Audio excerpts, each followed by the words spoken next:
Welcome to Kenton's videos. Enjoy the video. You're changing the battery emoji now. Choose a method: custom keyboard, sticker pack, or jailbreak.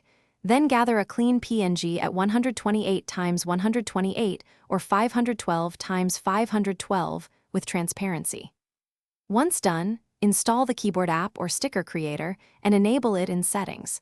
Make sure to grant full access where necessary so the app can insert emoji or shortcuts. You'll also want a short file name and a clear thumbnail.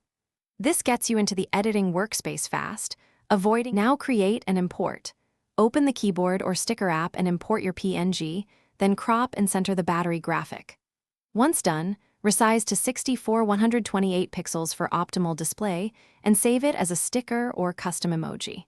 Next, map it to a key in the keyboard app or set a text shortcut like BAT1 that expands to your image via the app or system text replacement. Make sure to test insertion into messages and notes so you confirm sizing and alignment.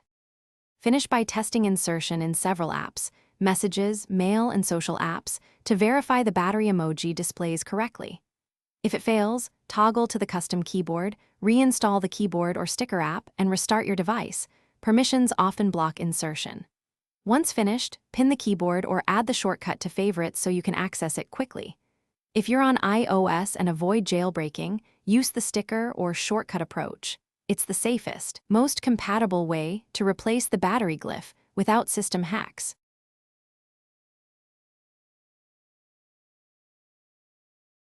Thanks for watching. Consider subscribing if we helped you.